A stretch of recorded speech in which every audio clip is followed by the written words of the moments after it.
I want you guys to imagine that you're a soldier running through the battlefield. Now, you're shot in the leg with a bullet, which severs your femoral artery. Now, this bleed is extremely traumatic and can kill you in less than 3 minutes. Unfortunately, by the time that a medic actually gets to you, what the medic has on his or her belt can take 5 minutes or more with the application of pressure to stop that type of bleed. Now, this problem is not only a huge problem for the military, but it's also a huge problem that's epidemic throughout the entire medical field, which is how do we actually look at wounds and how do we stop them quickly in a way that can work with the body. So now what I've been working on for the last 4 years is to develop smart biomaterials, which are actually materials that will work with the body, helping it to heal and helping it to allow the wounds to heal normally. So now, before we do this, we have to take a much closer look at actually how does the body work. So now everybody here knows that the body is made up of cells. So the cell is the most basic unit of life, but not many people know what else. So it actually turns out that your cells sit in this mesh of complicated fibers, proteins, and sugars known as the extracellular matrix. So now the ECM is actually this mesh that holds the cells in place, provides structure for your tissues, but it also gives the cells a home. It allows them to feel what they're doing, where they are, and tells them how to act and how to behave. And it actually turns out that the extracellular matrix is different from every single part of the body. So the ECM in my skin is different than the ECM in my liver, and the ECM in different parts of the same organ actually vary. So it's very difficult to be able to have a product that'll react to the local extracellular matrix, which is exactly what we're trying to do. So now, for example, think of the rainforest. You have the canopy, you have the understory, and you have the forest floor.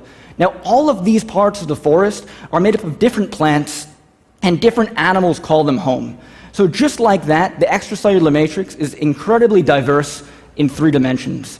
On top of that, the extracellular matrix is responsible for all wound healing. So if you imagine cutting the body, you actually have to rebuild this very complex ECM in order to get it to form again. And a scar, in fact, is actually poorly formed extracellular matrix.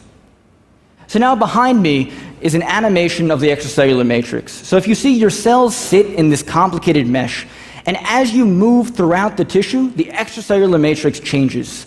So now every other piece of technology on the market can only manage a 2-dimensional approximation of the extracellular matrix, which means that it doesn't fit in with the tissue itself.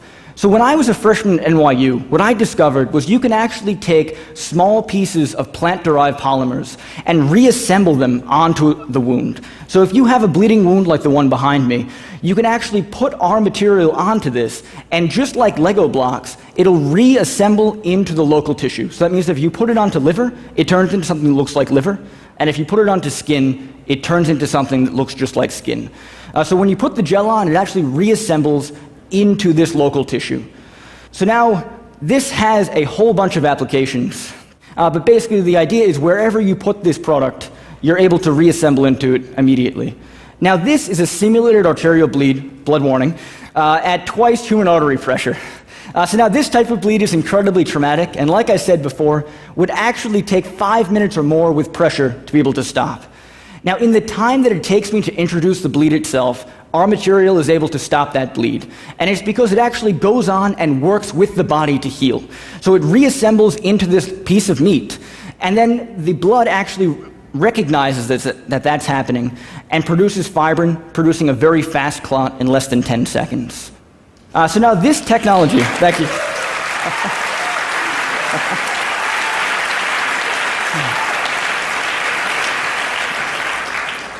So now this technology, by January, will be in the hands of veterinarians, and we're working very diligently to try to get it into the hands of humans, hopefully within the next year. But really, once again, I want you guys to imagine that you're a soldier running through a battlefield. Now you get hit in the leg with a bullet, and instead of bleeding out in 3 minutes, you pull a small pack of gel out of your belt, and with the press of a button, you're able to stop your own bleed, and you're on your way to recovery. Thank you very much.